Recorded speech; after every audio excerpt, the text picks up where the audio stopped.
What would you do if your entire legacy, everything you'd worked for, was threatened not by competition, but by prejudice at 30,000 feet? Imagine sitting in your hard-earned first-class seat, only to be told you don't belong, not because of your ticket, but because of who you are. This is the story of Adrienne Bennett, a brilliant CEO whose calm resolve will be tested in front of a plane full of strangers. When a powerful woman's entitlement collides with his quiet dignity, the entire airline industry is about to change forever. But how did a single flight spark a movement for justice?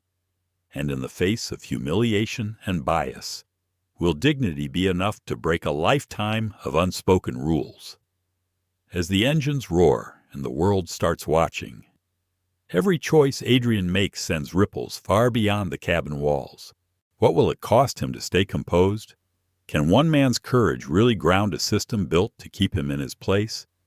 Get ready for a story of confrontation, courage, and transformation at 30,000 feet. If you believe in the power of dignity over discrimination, don't forget to like, share, and subscribe to our channel, because this is a story you won't want to miss. The moment the first drop of red wine splashed onto Adrienne Bennett's expensive suit, the entire first-class cabin seemed to freeze in time. Every detail burned itself into his memory, the cold weight of liquid soaking through Italian wool, the gas from a man across the aisle, the sharp smell of fruit and tannin mixing with clean airplane air. Adrienne stood very still, one hand gripping the back of the seat he was supposed to occupy. His other hand curled gently around his leather briefcase, knuckles almost white. Around him, there was a hush, the strange silence of collective discomfort. He heard the quick snap of a phone camera, the low buzz of a passenger whispering, "Is this really happening?" Across two seats sat Paige Landry, a woman in her early 40s with golden hair perfectly blown out and a tan blanket stretched possessively across both seat cushions. Her face was a careful mask of polite surprise.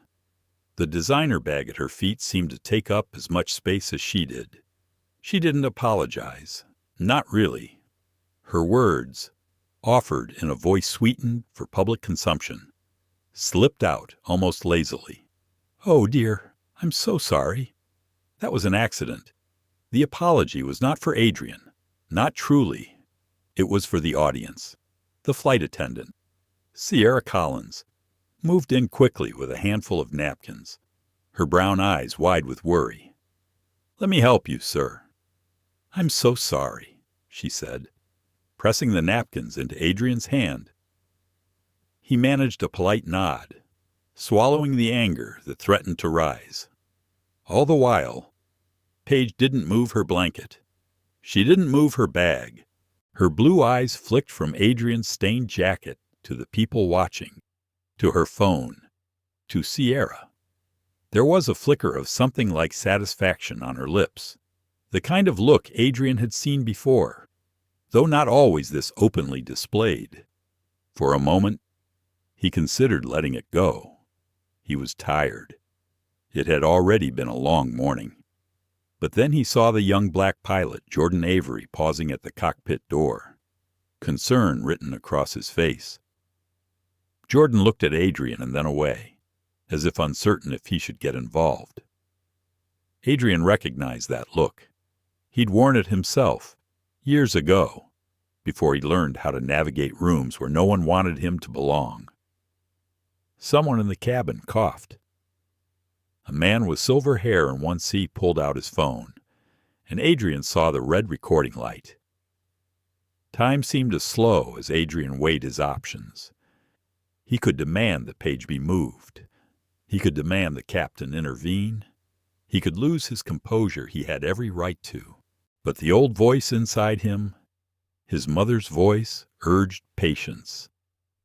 "Sometimes dignity is the sharpest sword," she used to say, "and you'll need it more than anger ever will serve you." The engines of the North Star Airlines jet purred under the floor. Boarding was still underway. In the background, Adrian heard the distant clink of glasses, the professional cadence of Sierra's voice greeting other passengers.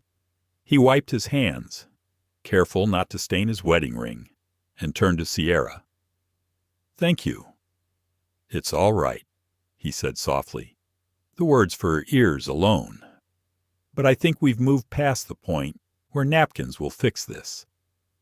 Paige Landry turned her attention to her phone, thumbs moving in a flurry of texts, pointedly ignoring the chaos she had just created. "You know, I'm a nervous flyer," she said. "Loud enough for the row behind to hear. I just need a little extra space. It's not like it's such a big deal." Adrian inhaled deeply, letting the air expand his lungs, holding it, letting it out slowly. He glanced at the seat number embroidered in silver on the headrest 2A. His seat. He had purchased it weeks ago, specifically for this flight, for this conference, for this moment. Every detail of this trip had been planned. He needed to arrive in Portland ready, not drenched in red wine, not marked by public humiliation. He looked around. Several passengers averted their gaze.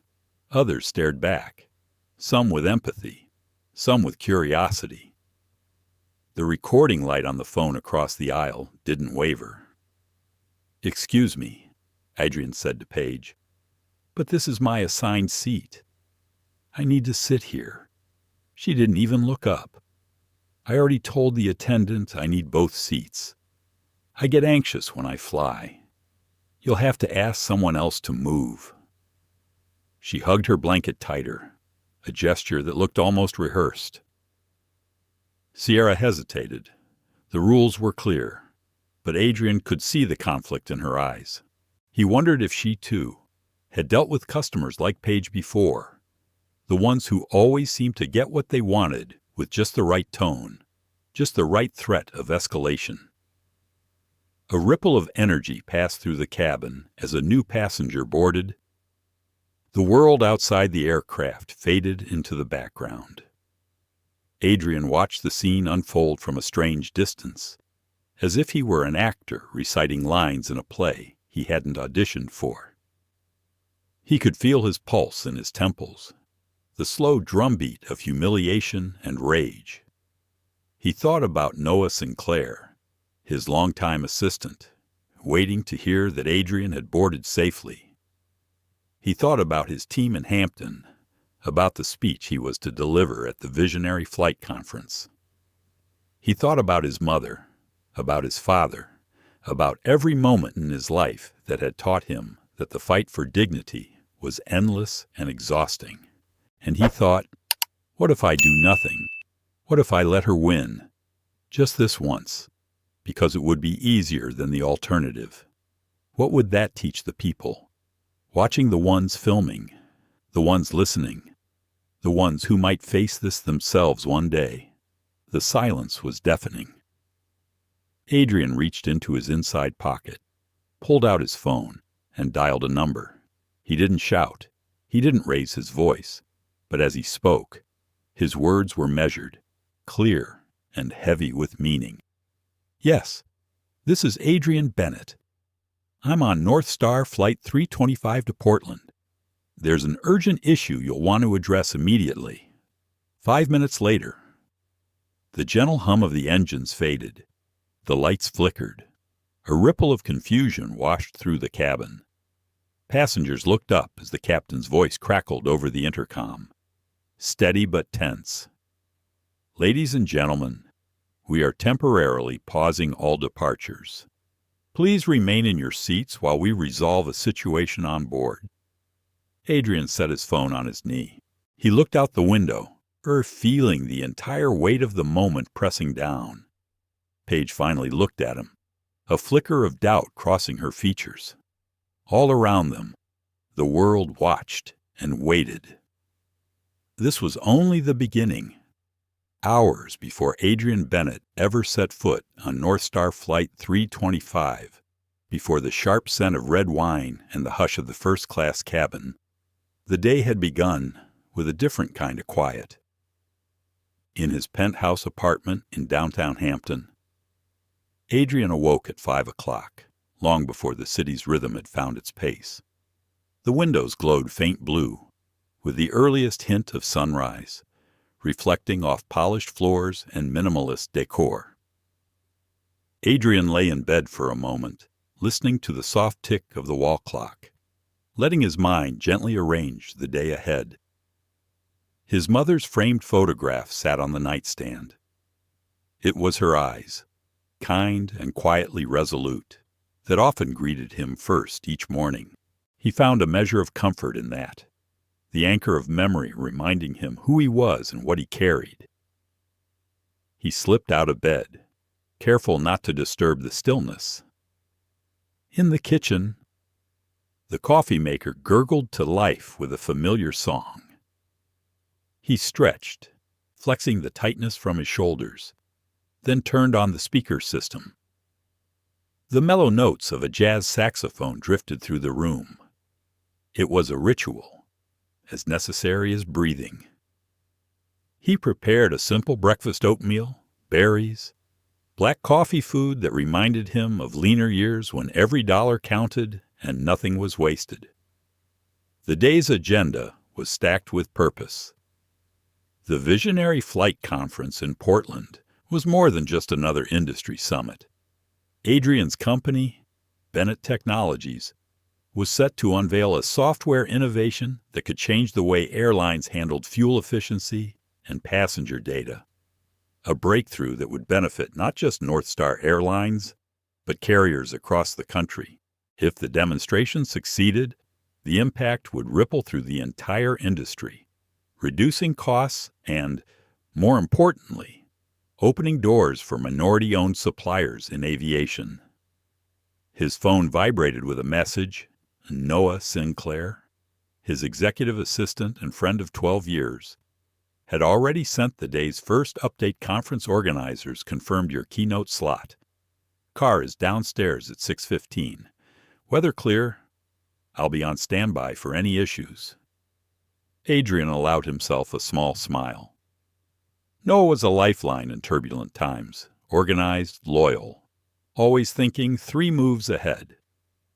It had been Noah who convinced Adrian to take a risk on their first big government contract years ago, and Noah who now kept the engine of the company running while Adrian steered its direction. Showered, dressed, and double-checking his briefcase. Adrian paused in the entryway. He ran his fingers across the spine of a battered copy of Invisible Man that sat among newer hardcovers. He thought about the years it took for him to believe he truly belonged in these rooms of power. There were days he still doubted it, days when a look or a question could cut deeper than any headline. He closed his eyes, breathed in, let it go. In the elevator, descending into the garage, he checked the conference materials on his tablet, the slideshow, the data projections, the video animations, all precise, all practiced. But Adrian's mind drifted back to his mother's voice, quiet but insistent. Remember, son, the world doesn't owe you kindness. You make your place in it every day. His driver, a friendly woman named Teresa, greeted him at the curb. The car ride was peaceful, the city's skyline still shimmering with a sleepy golden haze. Adrian and Teresa chatted briefly about her grandson's upcoming graduation, about Hampton's stubborn spring rains, about nothing that would break the calm before a high-stakes day. They arrived at the airport as the first rays of sunlight warmed the glass facade of North Star's terminal. Adrian thanked Teresa and stepped out, the overnight bag slung across his shoulder, briefcase in hand. He paused for a moment, taking in the familiar swirl of travelers, the hum of voices, the sense of motion everywhere. At the security checkpoint, Adrian was greeted with a flash of recognition by one of the TSA officers. "Morning, Mr. Bennett?" Heading out for work again. Adrian nodded with a polite smile. "Portland this time. Busy week ahead." The officer smiled, But as Adrian presented his first-class ticket, the smile faded into something more professional, slightly distant. Adrian had seen that look before. He braced himself for the little indignities, the double checks, the searching eyes, the pause that lasted just a moment too long. He complied with every request, patient and practiced. Another passenger in line, a businessman in a gray suit, was waved through with only a cursory glance at his documents. Adrian met the man's eyes for a second, saw the flicker of understanding, or maybe it was just surprise. The moment passed, inside the terminal. Adrian found a quiet corner and reviewed his talking points again. His mind drifted to the conference's stakes, but also to the personal history he brought into every room. It was never just about business. It was about changing narratives about possibility and proof. His phone buzzed again. NOAA board members from Western Aviation are in Portland already. They're looking forward to your session, Adrian replied with a thumbs up, though his mind was far away.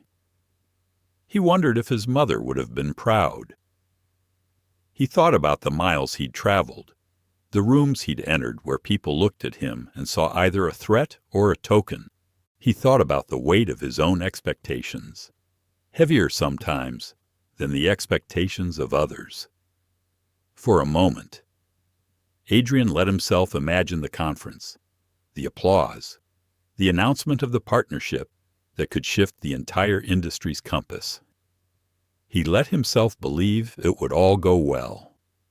A voice called his name, drawing him out of his thoughts. Adrian.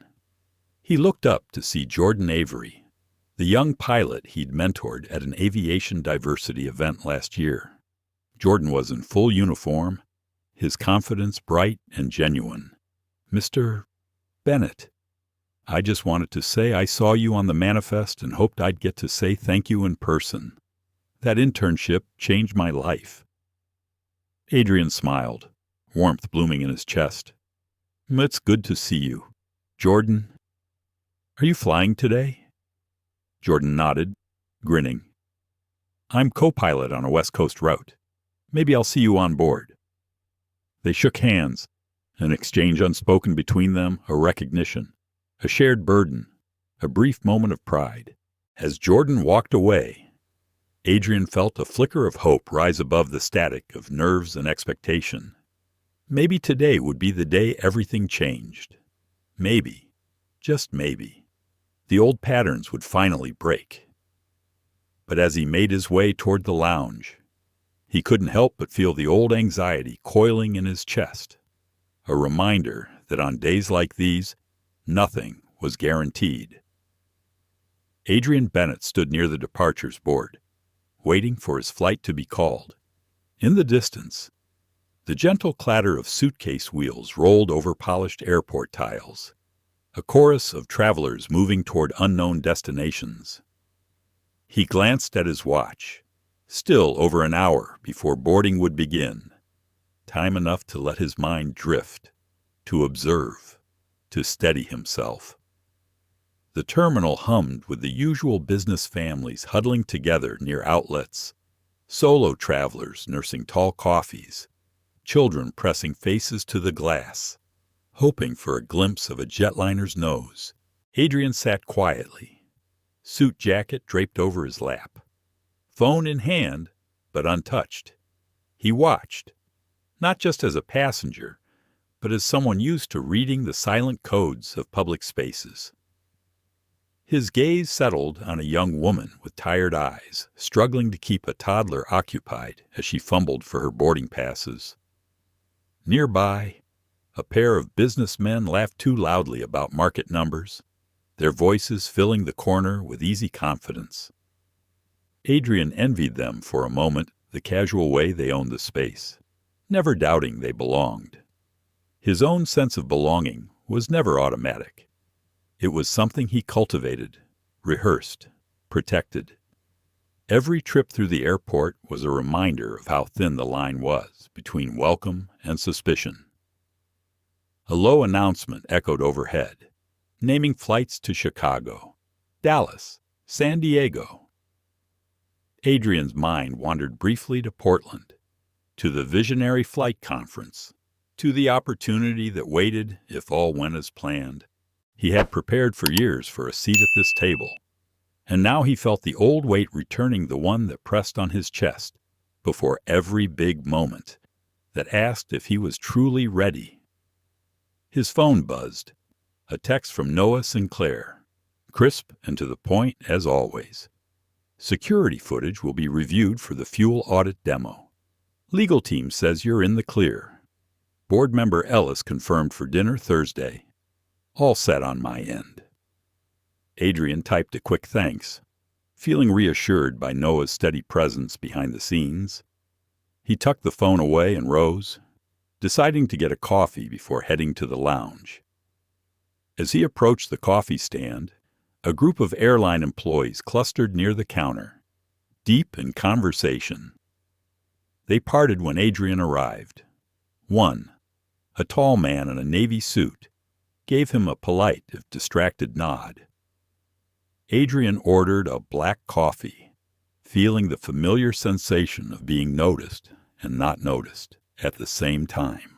His skin, his tailored suit, the quiet efficiency with which he moved, none of it seemed quite enough to erase the question he often saw in strangers' eyes. "What brings you here? Are you sure you belong?" He stepped aside, sipping his coffee, watching a TSA officer scan boarding passes at the priority security lane. The line was short, reserved for first class and platinum members.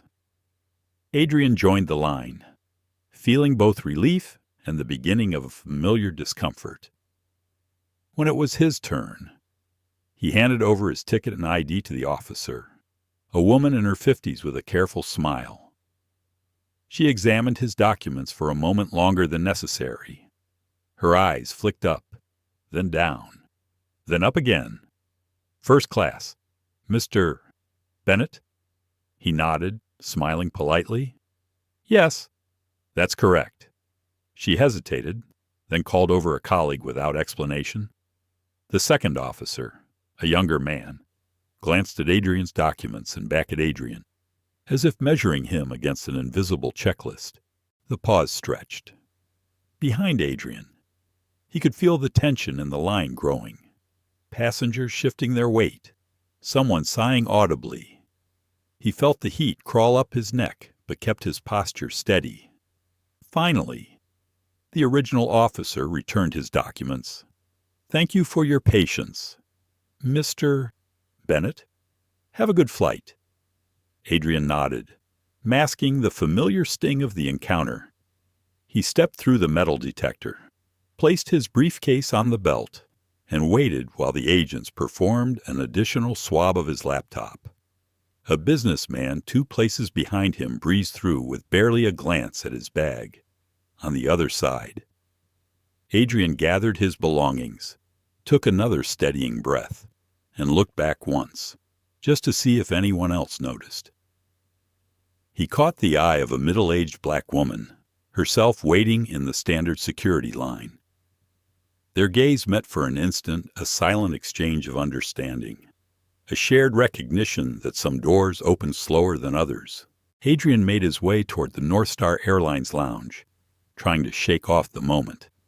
He wanted to arrive at the conference unburdened, but the reminders were everywhere, subtle, coded, polite on the surface, but sharp underneath. Inside the lounge, the space was quieter, more reserved. Leather chairs, soft lighting, news screens muted above a marble counter. Adrian scanned his digital pass at the entrance. The attendant offered a practiced smile and directed him to the private business section. He nodded his thanks and found a seat near the window.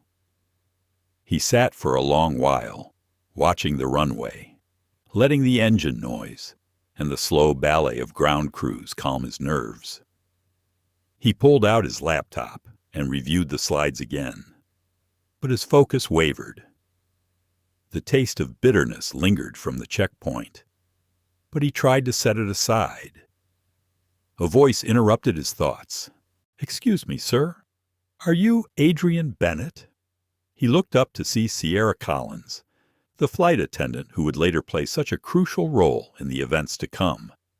She wore the North Star uniform with an easy confidence, her smile genuine. "I just wanted to let you know we're honored to have you on board today, Mr. Bennett. If there's anything you need before the flight, please let me know." Adrian felt his mood lift. "Thank you, Sierra. I appreciate it. Just looking forward to a smooth journey." She nodded and moved off, tending to other guests. Adrian watched her for a moment, feeling gratitude for her warmth, a reminder that not everyone in these spaces saw him as an outsider. He returned to his notes, trying to focus on the task ahead. His mind, however, kept circling back to the encounters he'd just endured. How many times would he have to repeat these same small battles? How often would he have to swallow pride, choosing peace over conflict for the sake of progress? A shadow fell over his table. He looked up to see Paige Landry standing nearby, a look of amused skepticism on her face as she surveyed the lounge. She adjusted her sunglasses, her presence loud even in silence. "You'd think for the price, they'd keep this place more exclusive," she remarked to no one in particular.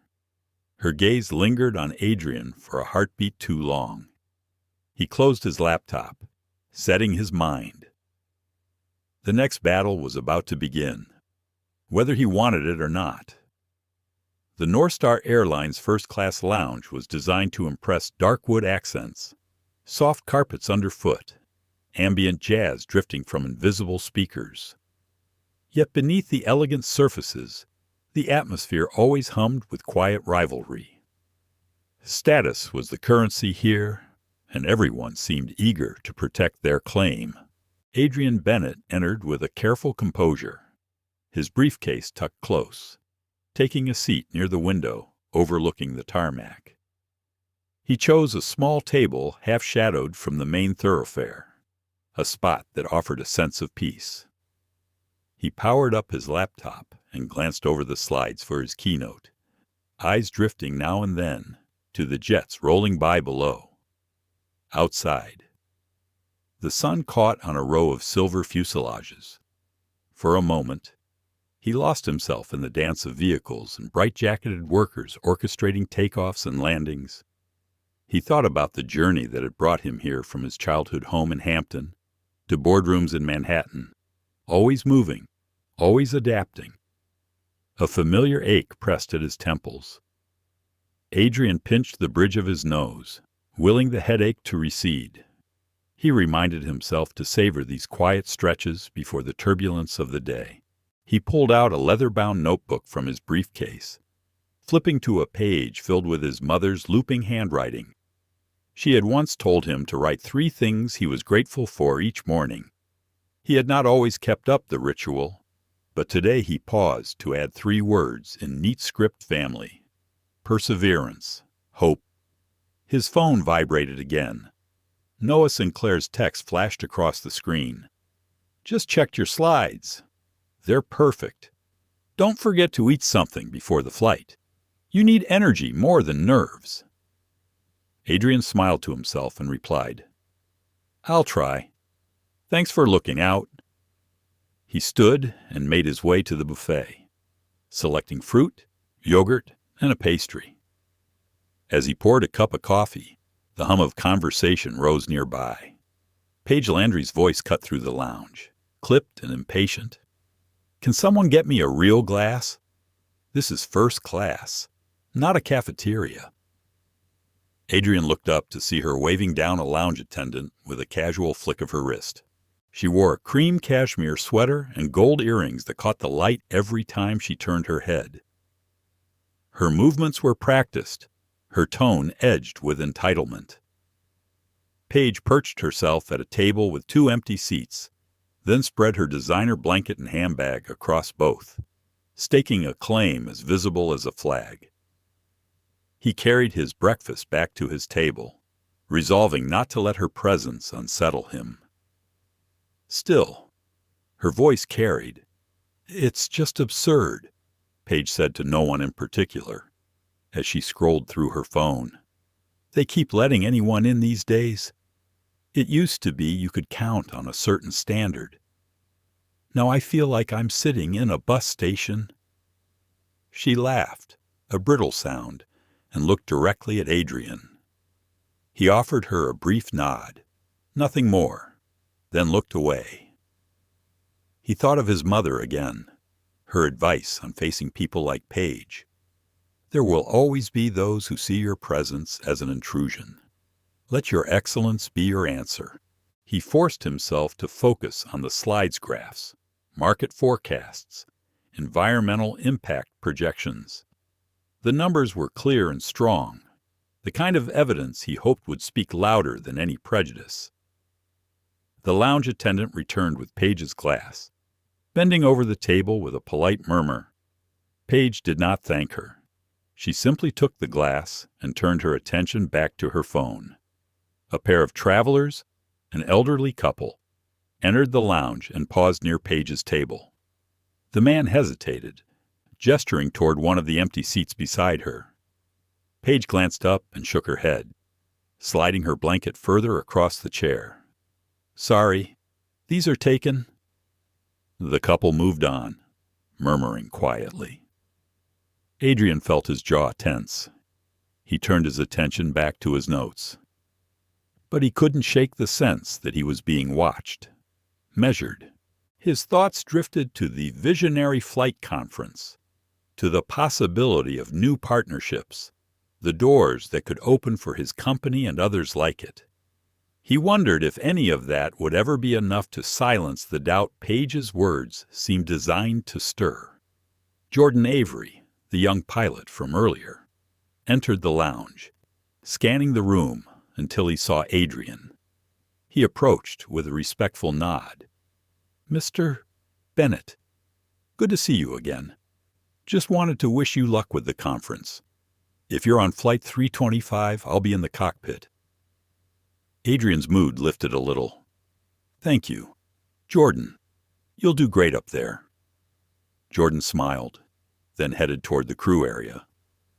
The exchange felt like a reminder Adrian was not alone in these spaces.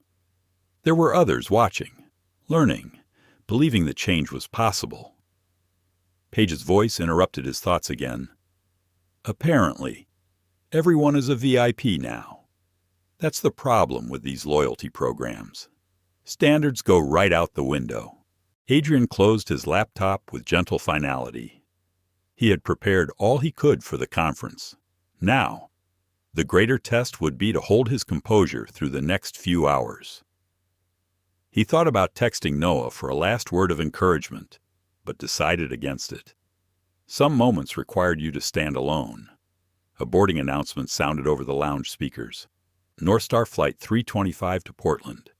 First class and priority boarding now open. Adrian gathered his things and rose, squaring his shoulders. He walked past Paige's table. She looked up, their eyes meeting briefly.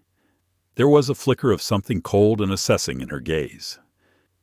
Adrian kept walking, refusing to let her have the last word. In the corridor toward the gate, he saw Sierra Collins standing by the boarding door, greeting passengers with a smile that seemed entirely genuine. As Adrian approached, she offered a respectful nod. "Welcome aboard, Mr. Bennett. We're glad to have you with us." Adrian nodded in return, a quiet strength settling in his chest. He handed over his boarding pass, ready to face whatever turbulence the day might hold. The walk from the lounge to the boarding gate always felt like crossing an invisible threshold. Adrian Bennett moved with quiet confidence, his briefcase steady in one hand, overnight bag slung over his shoulder. The boarding area was a chorus of beeps and murmurs, the final scramble of travelers making ready to leave one world and enter another. At the gate, A small line had already formed for first class and priority boarding. Paige Landry stood near the front, arms folded, her gold earrings flashing as she angled her head toward the boarding agents. She seemed impatient, tapping her foot in a subtle but insistent rhythm. Her blanket was now draped over her forearm, handbag looped defiantly on her elbow.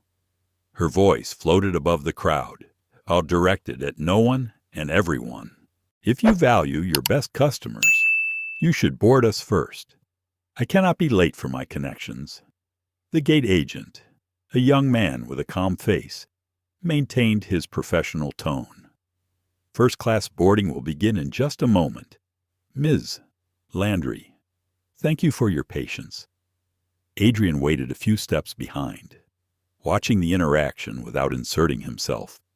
He was no stranger to these small power plays at the boarding gate.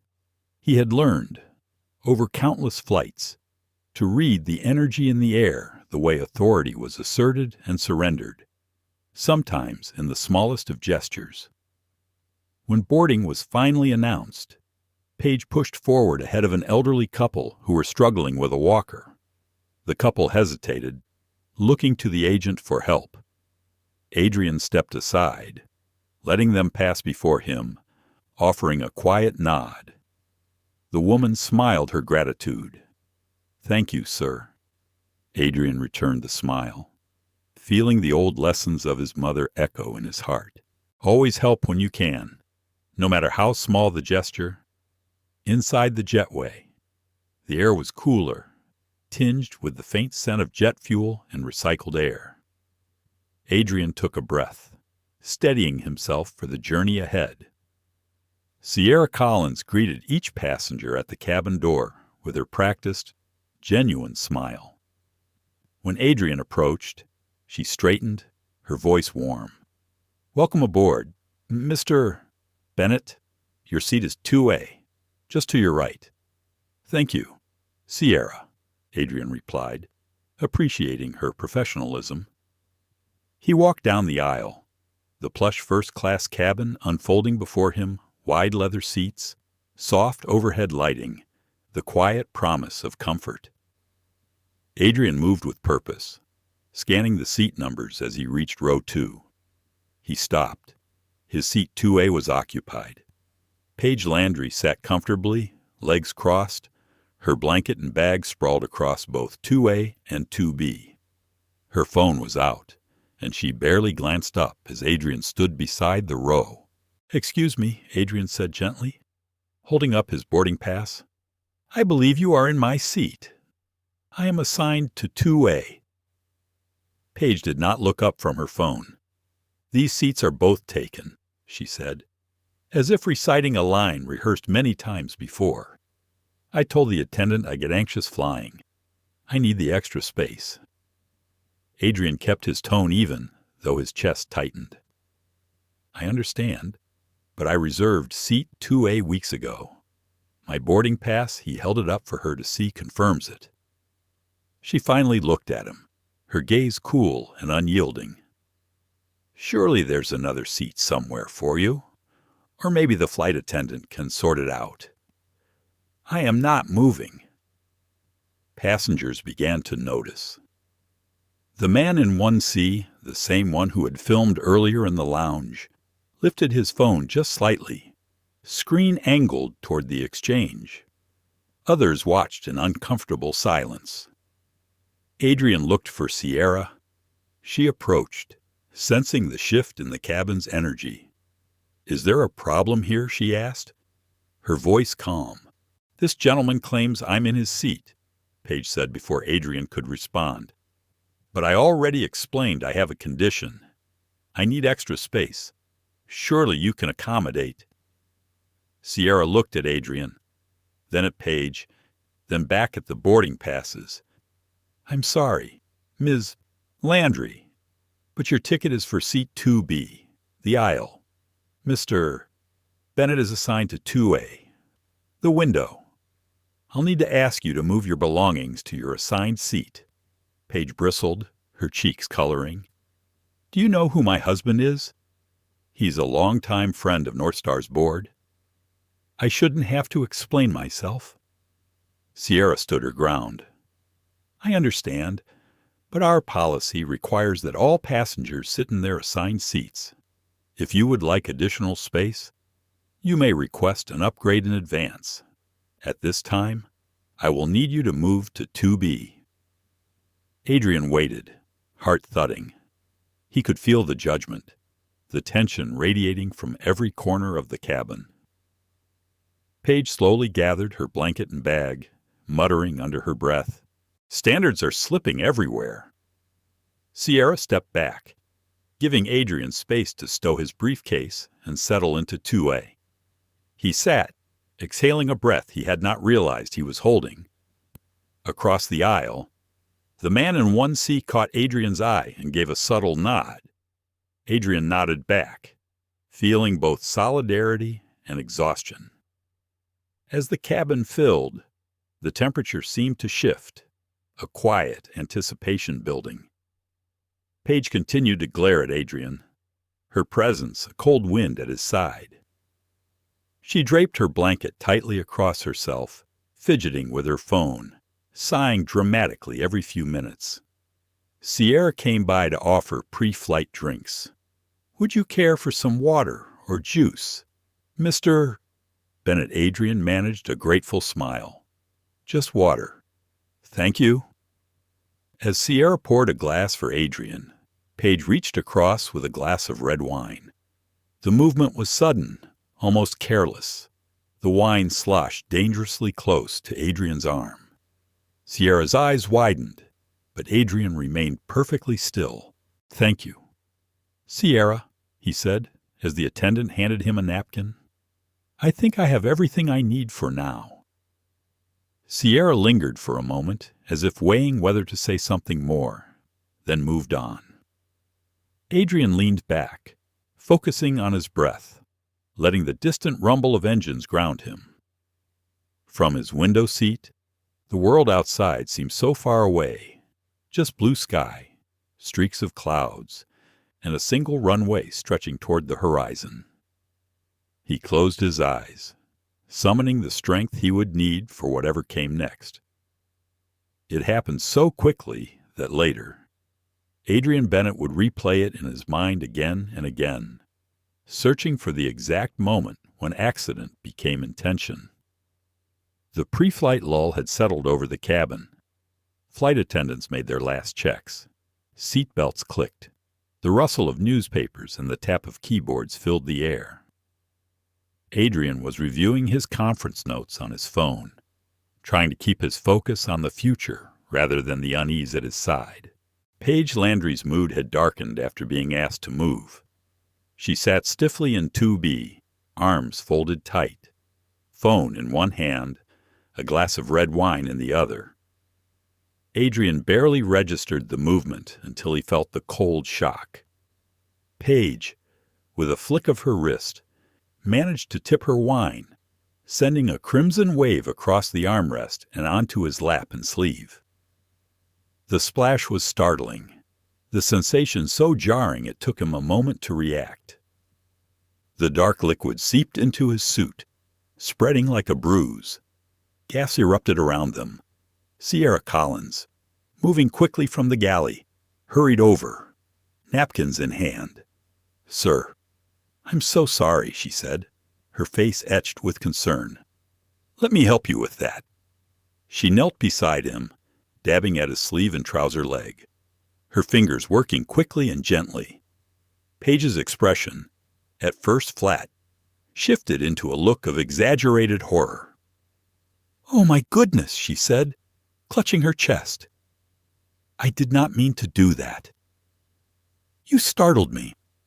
I suppose you were reaching for something and it just happened."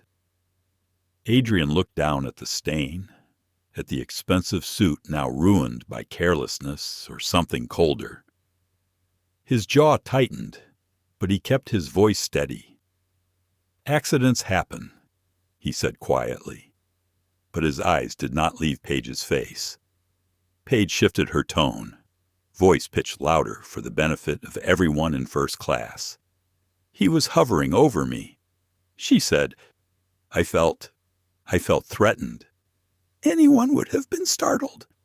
Sierra froze, her hands full of damp napkins, caught between duty and disbelief.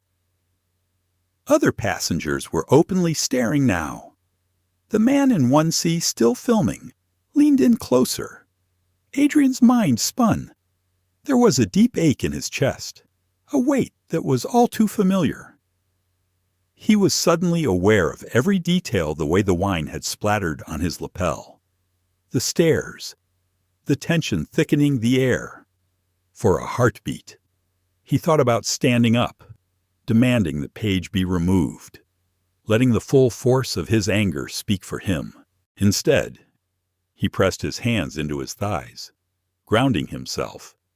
He remembered his mother's voice, that quiet command to never let rage make him small. Sierra tried again, her tone professional. Is there anything else I can get for you? Mr. Bennett Club Soda, perhaps.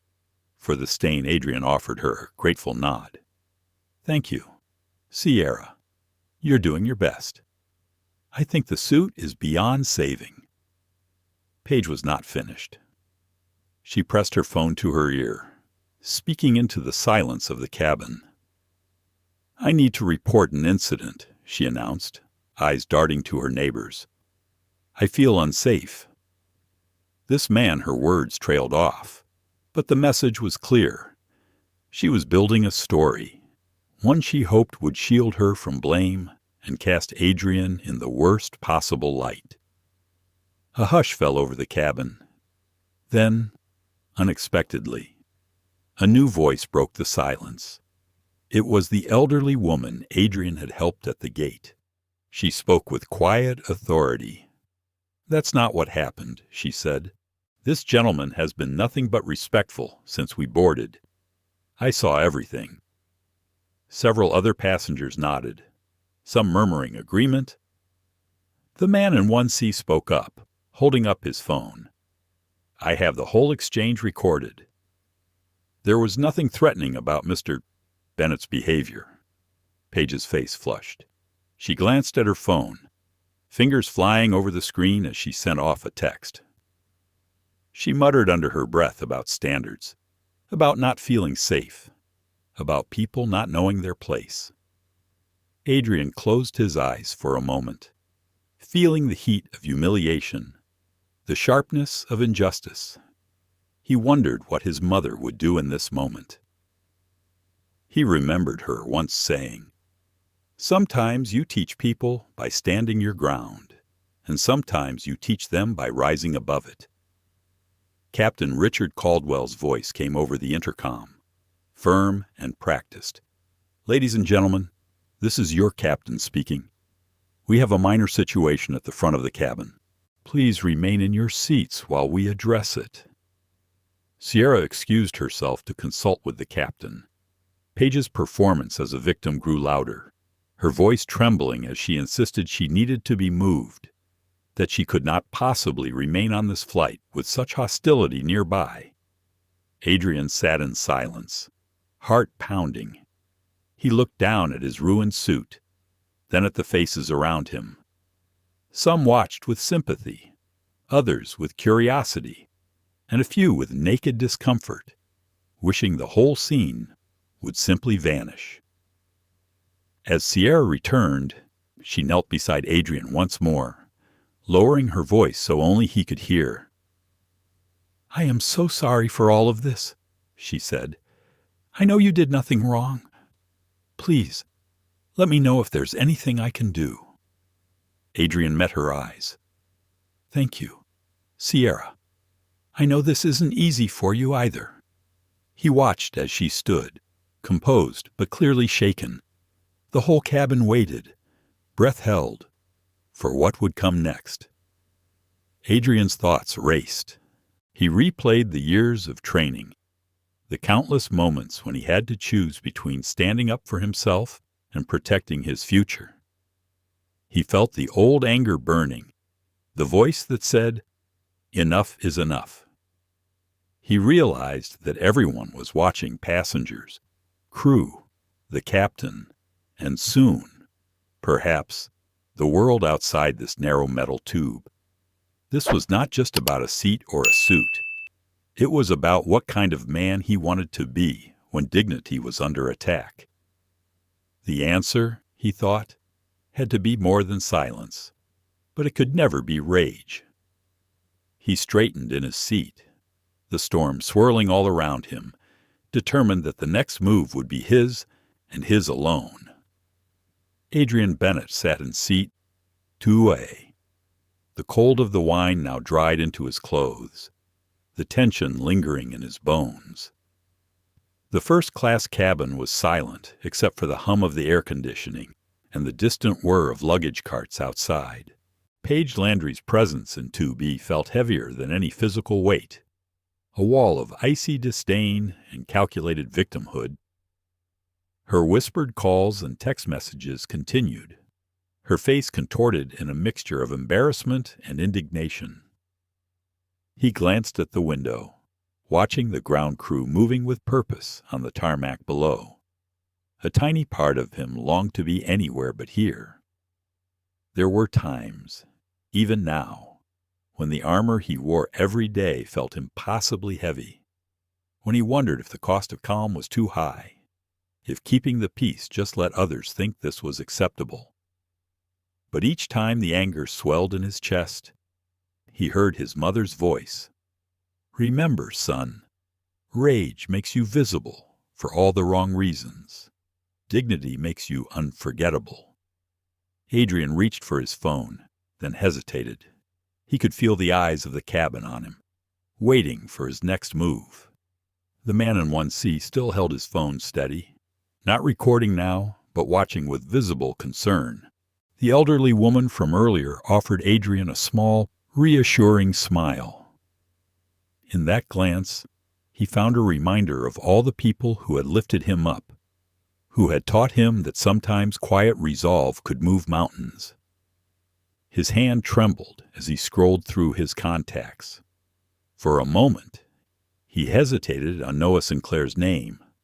Noah would know what to say, would remind him that this moment was bigger than a seat, a suit, or a stain. But something in Adrian resisted the urge to call for comfort. This time, the decision had to be his alone. He closed his eyes, inhaling deeply, letting the anxiety crest and pass.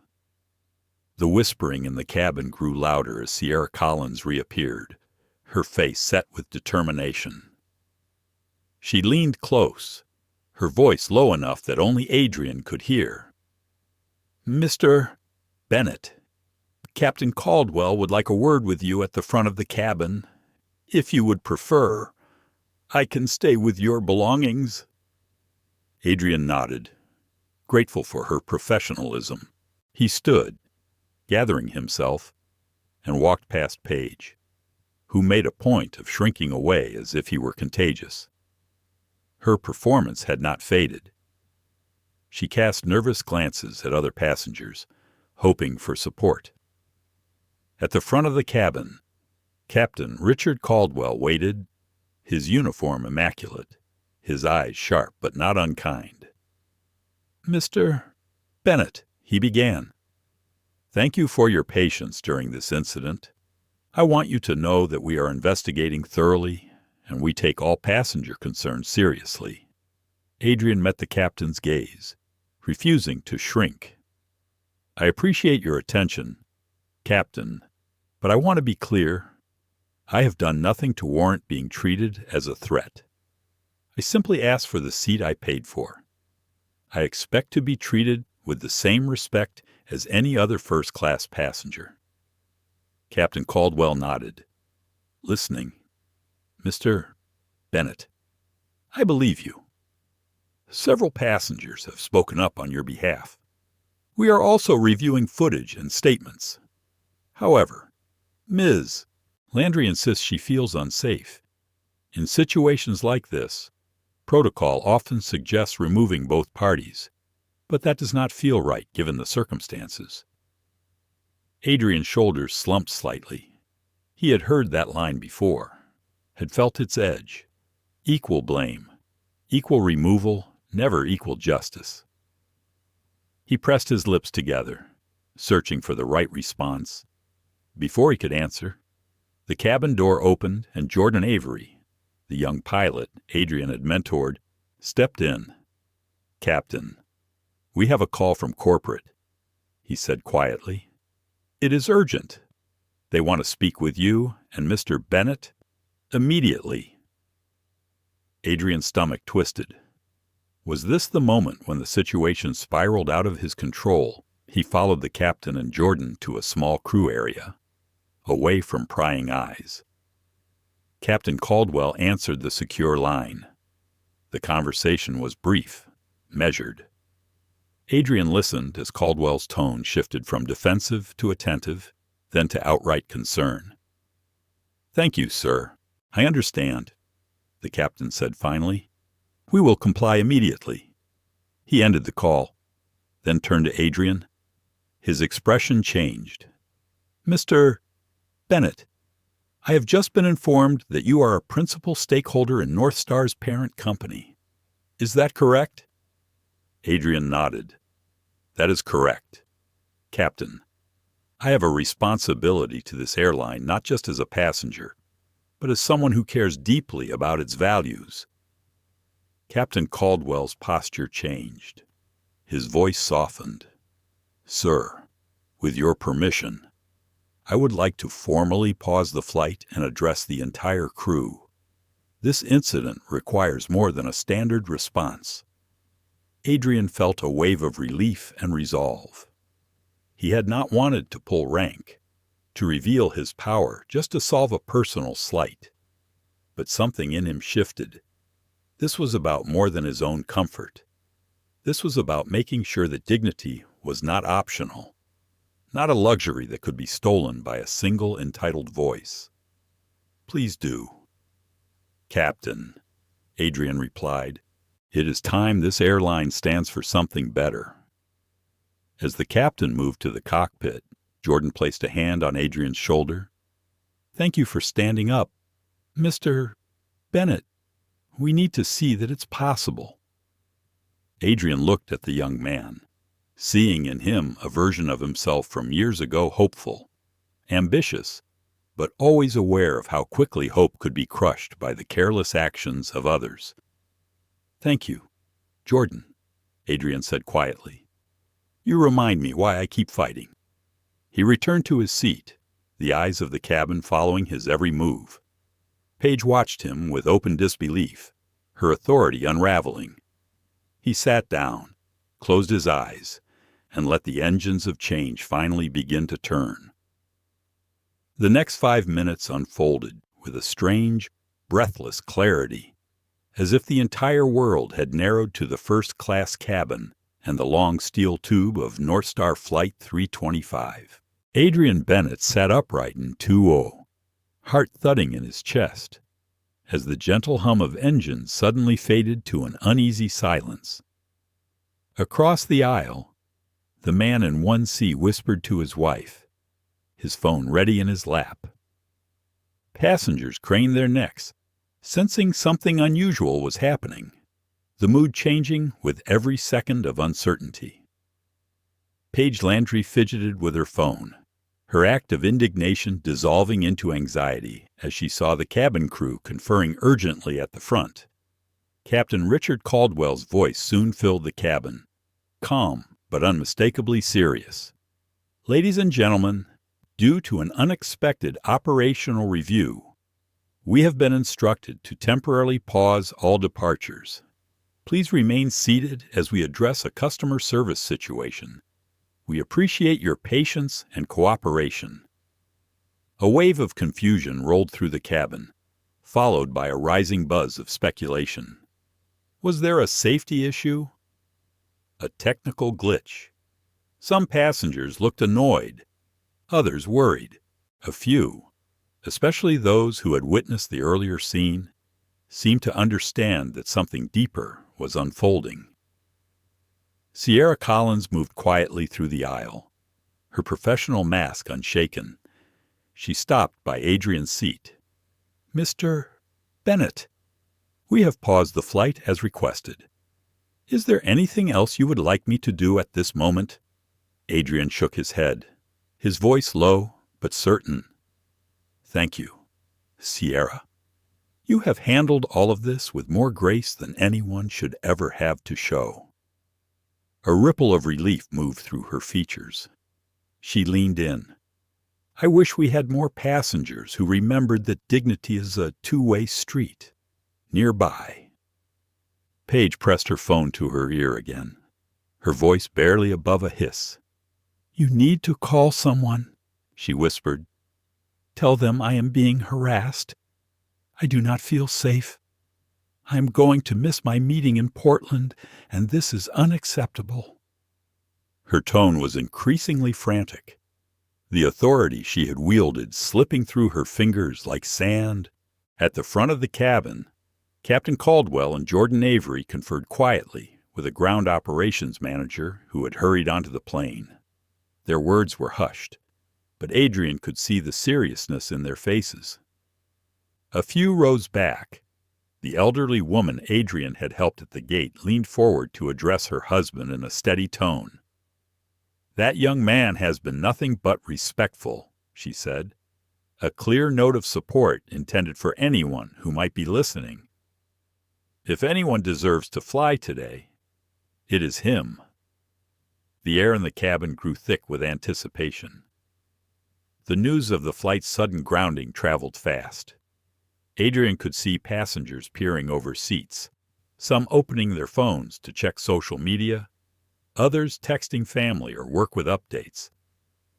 The tension was tangible, every second stretching a little longer than the last. Back at the terminal, airport staff rushed to field questions from connecting passengers and those waiting for delayed departures. Agents gathered in tight circles, radios crackling. The news that all Northstar flights had been halted for an operational review was met with disbelief and, for some, growing concern. Adrian sat in the center of it all, the pressure of the moment threatening to crush him. He was aware of every detail, the quiet click of a pen, the faint hum of the air system, the whispered questions, and the mounting uncertainty. For a moment, he doubted himself. Had he gone too far? Would this cost him? His company? Even the hope for change he carried on his shoulders. He glanced at his phone and considered calling Noah Sinclair, his executive assistant, for reassurance. But then he remembered the faces that had spoken up for him, the elderly woman, the man in 1C, even Sierra. He remembered his mother's voice again, telling him that justice sometimes needed to be seen, not just believed. At that moment, Captain Caldwell returned to address the cabin, standing in the aisle, his voice measured and clear. Passengers, thank you for your understanding. We are working with our corporate office to resolve a matter of customer care that has required us to ground this and all other Northstar flights until further notice. We apologize for the inconvenience and will update you as soon as we are able. Paige let out an audible gasp, her hand clutching her phone so tightly that her knuckles whitened. This is absurd, she snapped, her mask of calm gone completely. Do you know who my husband is? This airline will hear from our lawyers. The man in 1C finally spoke up, his voice louder than before. We all saw what happened, he said firmly. Mr. Bennett has been nothing but polite. If anyone should be escorted off this flight, it's not him. Nods and murmurs of agreement circled through the cabin. Paige's outrage faltered, her words trailing off as she realized she no longer held the room's sympathy. Adrian felt something inside him relax, if only slightly. He allowed himself a slow breath, letting the emotion surface but not spill over.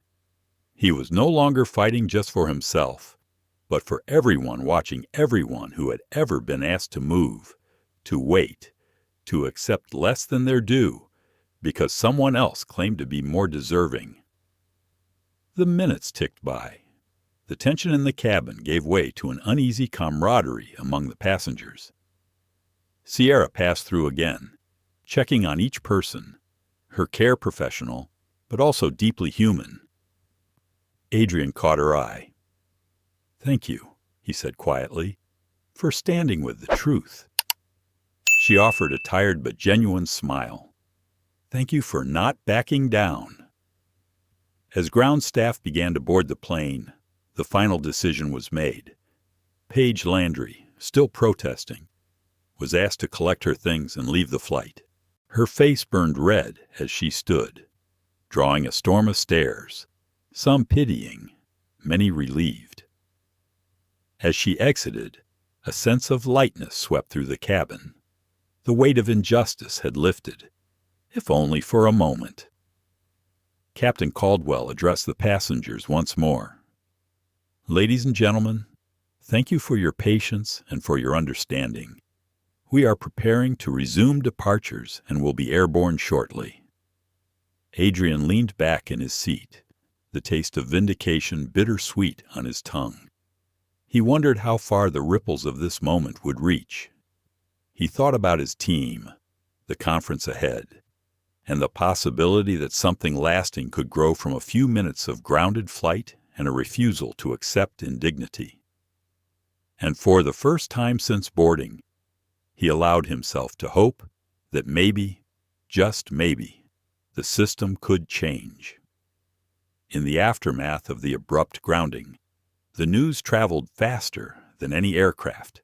As the minutes ticked by inside Northstar Flight 325, the world outside caught wind of what was happening in the skies above and on the tarmac below.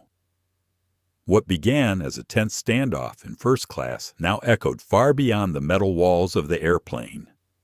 On board, the passengers exchanged theories, scrolling through their phones as updates flashed in real time. Northstar Airlines grounds all flights pending operational review, read a breaking headline. The words stoked a mix of anxiety and curiosity. Someone in row 4 muttered about missed connections and business meetings ruined. But even those gripes were muted by a shared sense that they were witnessing something bigger than themselves. Adrian Bennett sat quietly in his seat, his suit still marked by red wine, his heart slowly settling into a steady rhythm. He watched as Sierra Collins moved up and down the aisle, checking on passengers with a patience that seemed to defy exhaustion. He admired her professionalism, how she balanced empathy and authority in a space now filled with discomfort and expectation. The cabin doors opened again as 2 Northstar ground supervisors boarded, one carrying a tablet, the other a legal pad. They approached Adrian first. "Mr. Bennett, thank you for your patience. We will need a few minutes of your time after landing in Portland. Our CEO will be reaching out directly." Adrian nodded. "Of course." He understood the seriousness in their tone, the way their eyes flicked toward the seat Paige Landry had just vacated. Paige herself was now a ghostly presence in the terminal. She had been escorted out under the watchful eyes of fellow passengers, her phone still pressed to her ear as she left a trail of outrage in her wake. Outside the aircraft, the ripple became a wave.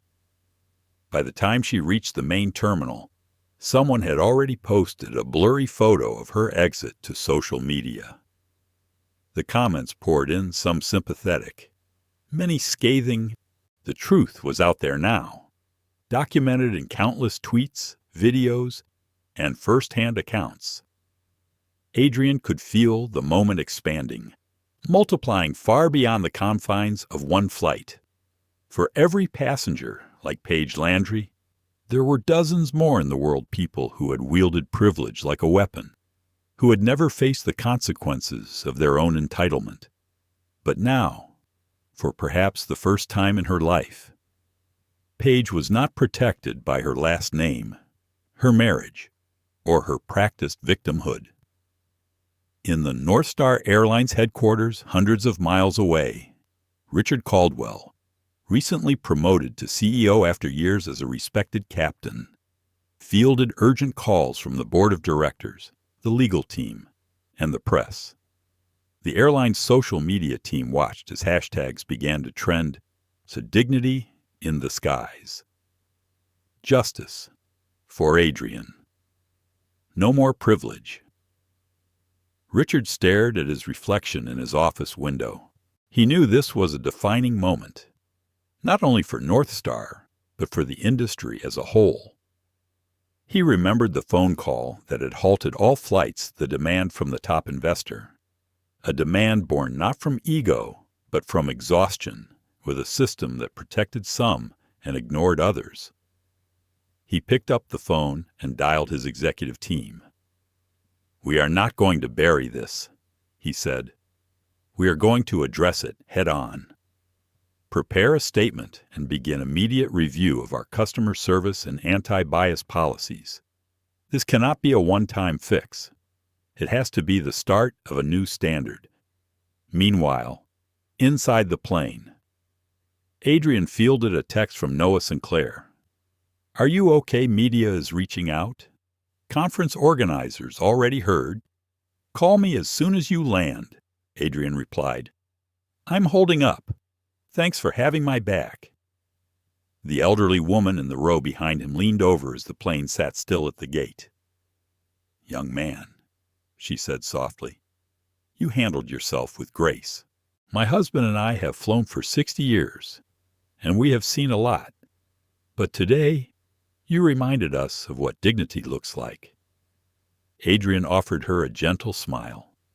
"Thank you, ma'am. I just wanted to get to Portland in peace." She patted his arm. Sometimes peace has to be earned the hard way. Elsewhere in the terminal, Paige Landry's day was unraveling quickly. A North Star representative met her near the customer service desk, this time with security present. "Ms. Landry, we have reviewed the events on board. Your behavior is being referred to our executive board for further action. For now, we will be unable to accommodate you on any North Star flights until the investigation is complete." She stared, stunned, her sense of invulnerability finally cracking. "What am I supposed to do? My meeting, my reputation, my family. This is all a misunderstanding." The representative's tone was sympathetic but firm. "I understand your frustration. You are welcome to contact our headquarters, but this matter is now out of our hands." Paige sank into a seat, her phone buzzing with texts and notifications. Already, her social circle was abuzz with rumors and links. Videos of her confrontation on the plane were being shared across every platform. She scrolled in horror as friends, acquaintances, and even strangers weighed in on her character, her words, her actions. On Flight 325, the mood had shifted. There was still tension, but also a quiet pride among many passengers. Sierra brought fresh napkins and water for Adrian, her voice steady and kind. "You didn't deserve any of that," she said softly. "You set an example for the rest of us." Adrian nodded, the fatigue catching up with him. "I didn't want a scene. I just wanted to do my job and fly to a meeting." She smiled, placing a reassuring hand on his shoulder. "Sometimes the universe chooses us, whether we are ready or not." A few minutes later, the captain's voice returned. "Ladies and gentlemen, thank you for your patience and understanding. We will be departing for Portland shortly. Please prepare for takeoff." As the engines roared back to life, Adrian gazed out the window. The city lights blurred as the aircraft taxied to the runway. He thought about the people whose lives had intersected with his today, about the power of a single moment, a single choice, to set off a cascade of consequences. The plane lifted from the ground. The cabin lights dimmed. And for the first time since the chaos began, Adrian allowed himself to breathe, to hope that the shock waves created by his refusal to yield would not fade quietly into the background. He knew this was just the beginning. The plane soared above the clouds, the blue horizon painted with the faint gold of a fading sun. For the first time since boarding, Adrian Bennett allowed himself a moment of silence. The cabin's drama had settled into a hush, punctuated only by the soft clink of glasses and the low hum of conversation. Northstar Flight 325 was finally in the air, bound for Portland and the Visionary Flight Conference, but its passengers carried the memory of the day's turmoil in every glance and whispered word. Adrian reclined in his seat, closing his eyes, but rest did not come easily. He could still feel the weight of humiliation clinging to him, the sticky residue of red wine on his suit sleeve, the echo of Paige Landry's accusations in his ears. His mind cycled through 1,000 what-ifs. What if he had lost his temper? What if no one had spoken up? What if the airline had chosen the easier route and simply asked them both to leave? He reached for his phone, drafting a message to Noah Sinclair. Still on board. We'll call you once we land. Thanks for looking after things. The words felt small compared to the magnitude of the day, but he knew Noah would understand. A soft voice interrupted his thoughts. Mr. Bennett, is there anything else I can get you? Sierra Collins stood in the aisle, her hands folded gently at her waist. Adrian looked up at her, reading the concern in her eyes. No, thank you. Sierra, I think I just need a little quiet, he replied. Of course, she said, but you should know the crew, the other passengers. We noticed how you handled everything. That matters more than you realize. He nodded, offering her a tired but genuine smile. It was not the recognition he had ever wanted, but in this moment, it felt like a lifeline. Across the aisle, the man in 1C finally put away his phone, turning to Adrian with a look of sincere admiration. I have traveled for years, he said quietly. I have never seen anyone keep their dignity under fire the way you did today. If you ever need a witness, you have my name. Thank you, Adrian replied. Sometimes all you can do is stand still and let the truth speak for itself. The elderly woman a few rows back reached for her husband's hand. She whispered, Maybe this is how things change. One seat at a time. As the plane sped westward, Adrian let the hum of the engine soothe him. He thought about the days when traveling by air had felt like an impossible dream, when every ticket purchased was a gamble on being treated with respect. He remembered his mother's stories about buses in Hampton, about seating at the back, about learning to make yourself small and unremarkable. But he had never wanted to be unremarkable. He had wanted to lead, to build, to change the script for himself and for everyone who looked like him.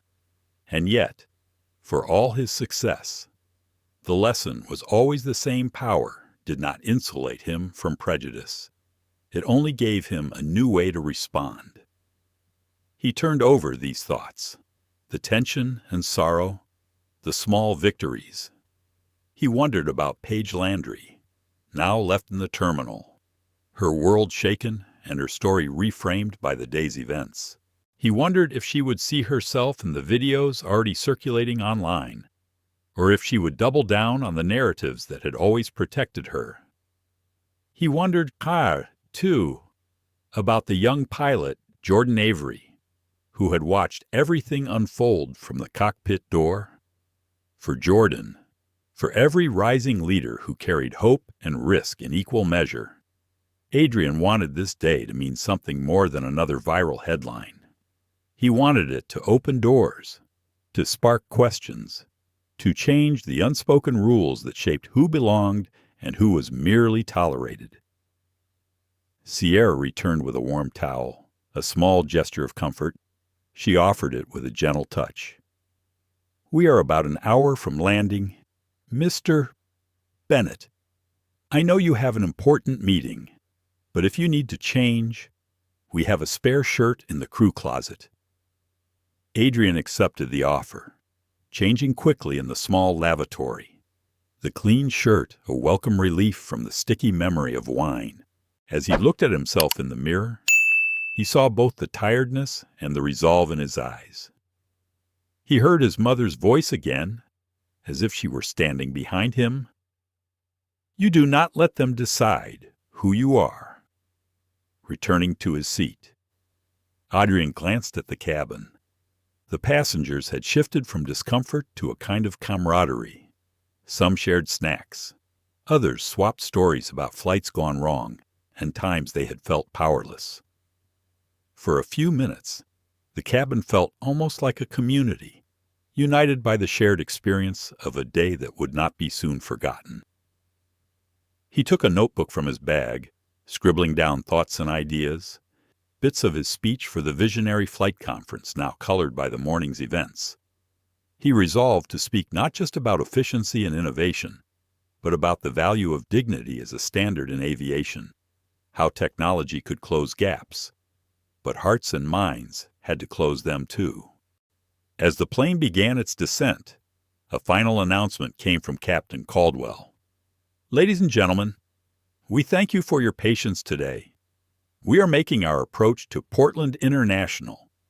We hope that you carry with you not only memories of this flight, but a reminder of how important it is that every traveler is treated with respect. We look forward to welcoming you again." Adrian caught Sierra's eye as she passed one last time. "Thank you for everything," he said quietly. "Thank you for showing us all how to handle a storm," she replied. The wheels touched down smoothly, the familiar jolt a relief after the turbulence of the day. Adrian closed his eyes, a sense of closure settling over him. He knew the hardest conversations were yet to come, that the story would follow him beyond the jet bridge. But for now, he allowed himself to feel the victory of having stood his ground and the hope that his stand might echo, seat by seat, flight by flight, far into the future. The moment Adrian Bennett stepped off Flight 325 and into Portland International Airport, the world outside seemed both familiar and entirely new. The hum of travel, the distant beeping of carts, the murmur of announcements, the bright overhead lights was the same as always. But the mood around him buzzed with a quiet electricity, a sense that something meaningful had just unfolded at 30,000 feet. Sierra Collins met him at the door, offering a soft, steady smile. "Mr. Bennett, I wish you luck at your conference," she said. "We're proud to have flown you here." "Thank you, Sierra. I'll remember everything," he replied, his voice warm. He meant it. He stepped aside to allow the rest of the first-class passengers to disembark. Several offered small words of encouragement as they passed. The elderly woman squeezed his hand. "You did good, young man." He found his way through the corridor and toward the baggage claim. There, as Noah Sinclair had warned, a small cluster of reporters waited, camera lights already flickering to life. Some held out microphones, others waved for his attention, voices eager to cut through the airport noise. "Mr. Bennett, what happened on board Flight 325 today? Can you comment on the airline's decision to ground all flights? Do you have a response to the social media coverage?" Adrian paused, centering himself with a steadying breath.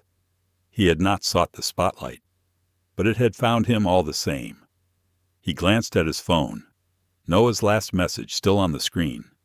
"Whatever you say it as yourself."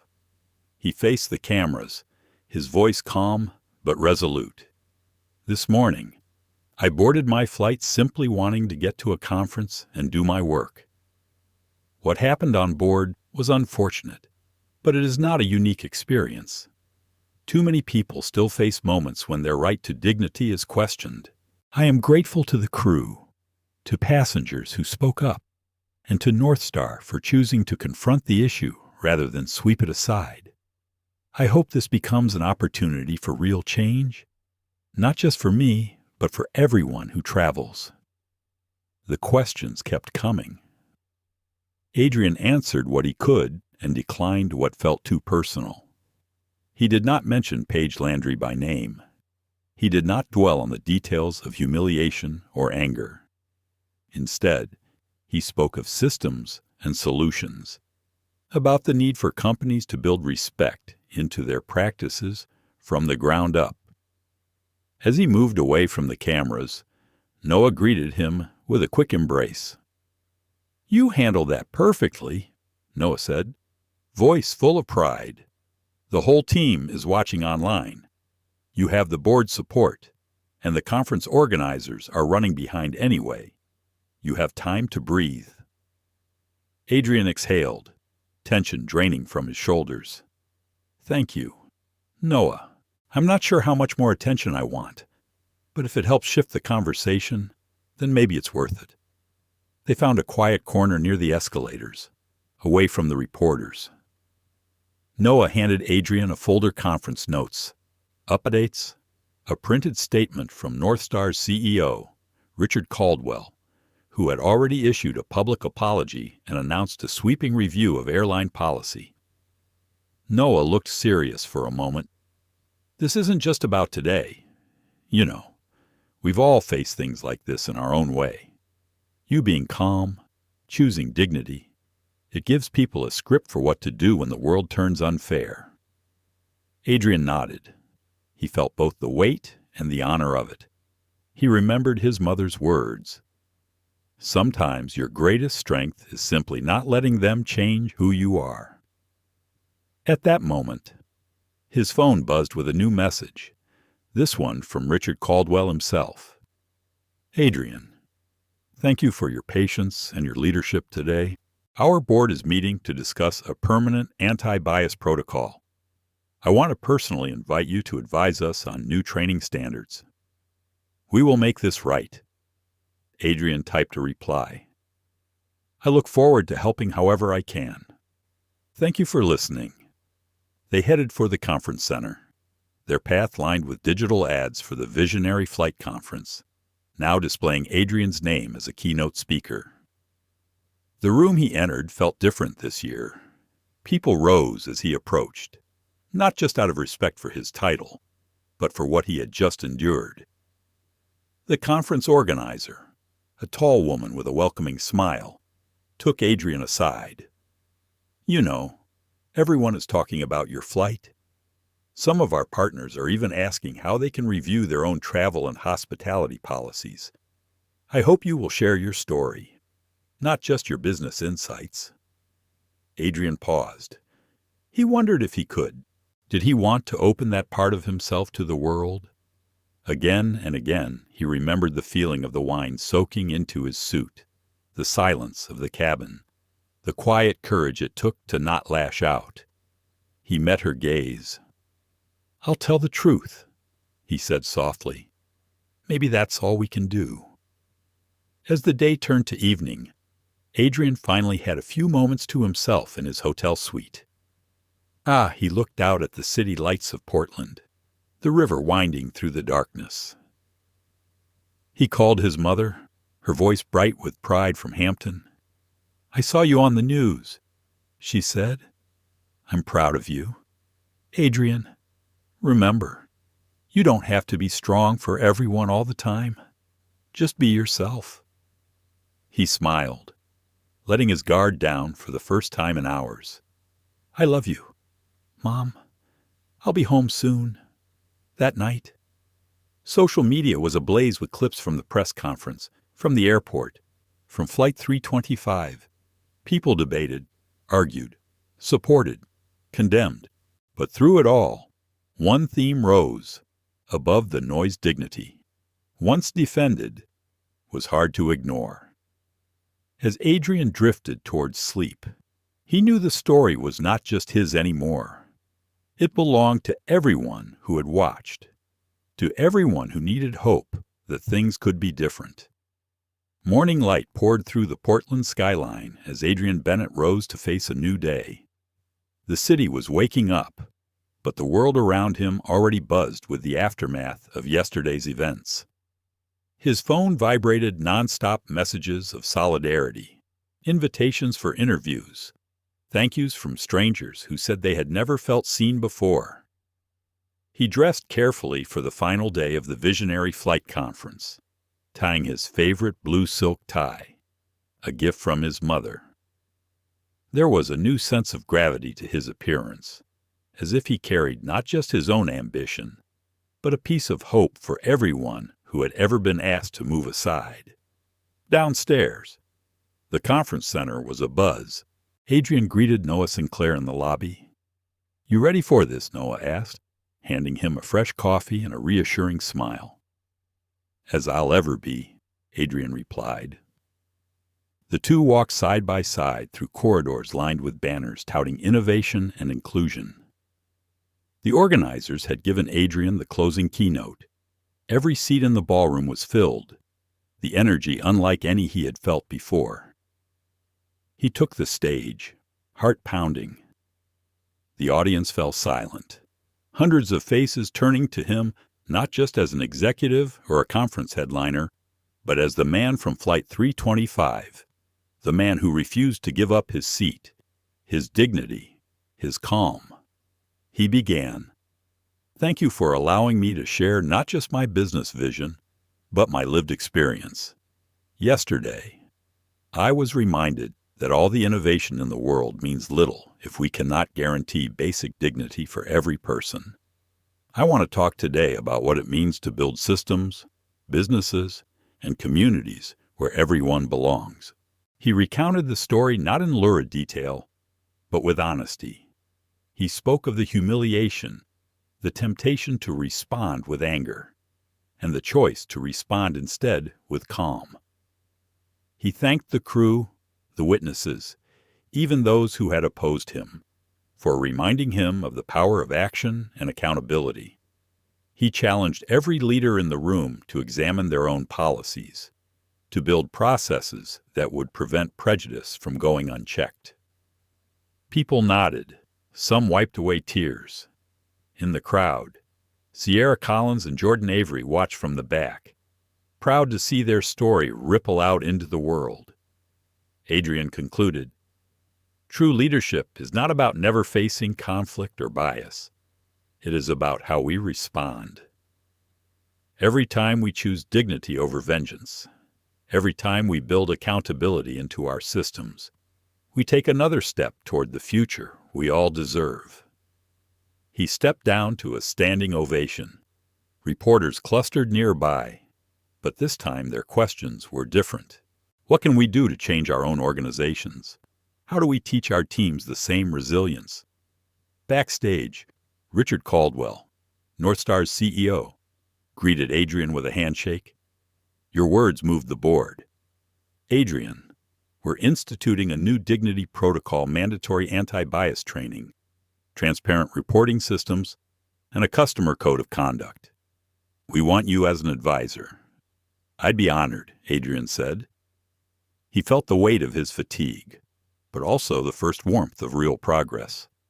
Later, Adrian joined a smaller panel discussion about equity in travel. He listened as others shared stories, some uplifting, some painful. The conversation was no longer about one flight or one incident. It was about an entire culture re-examining itself. By evening, as the conference ended, Adrian sat alone by a window overlooking the Willamette River. He watched the water glint beneath the city lights, his thoughts drifting to Hampton, to his mother, to every quiet act of courage that had brought him here. He pulled out his phone and called her. She answered on the first ring. "Hi, Mom. It's done. I saw you," she said, pride clear in her voice. "You spoke for more than just yourself." "I hope so," he replied. He let himself be quiet, letting her words fill the silence. "You always said the real work starts after the applause." "It does," she said. "But today, take a breath. Let yourself be proud." He did. He allowed himself to feel not just the exhaustion, but the hope that his story might help others stand their ground. that the systems would start to shift, that the next person denied a seat would not have to fight alone. Before boarding his return flight, Audrian was stopped by Sierra Collins. She handed him a letter, her eyes bright. "Thank you for making my job mean more," she said. "We are already seeing changes in how we're treated. People are speaking up." Adrian smiled. "It's just the beginning. Sierra, keep pushing forward." As he settled into his seat this time, his seat was his alone. He looked out the window at the runway. The cabin crew welcomed him by name, and a few passengers gave him respectful nods.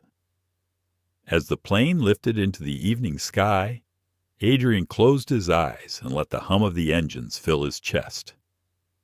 He was no longer just a traveler or a CEO. He was a catalyst, a witness to the truth that dignity was worth grounding an airline for. And the movement that began with a single ruined suit and a refusal to yield had become something larger, a ripple turning into a wave, one flight, one seat, one voice at a time. As Adrian's flight soared above the clouds, it became clear this was never just about a seat or a single airline. It was about every silent moment of injustice. Every time someone's worth was questioned by ignorance or fear, Adrian's story reminds us that true strength lies not in fighting back with rage, but in standing firm with grace, so that others might not have to face the same battle alone. We leave you with a challenge. What would you do in the face of prejudice? Would you speak up, or would you stay silent? Let this story move you to defend dignity wherever you see it threatened, in your life or the lives of those around you. Because silence protects no one, and change begins with those brave enough to stand their ground. If this story moved you, please like, share, and subscribe, so more people can witness the power of justice and compassion in action. Together, we can build a world where everyone is seen, respected, and welcomed no matter where their journey begins.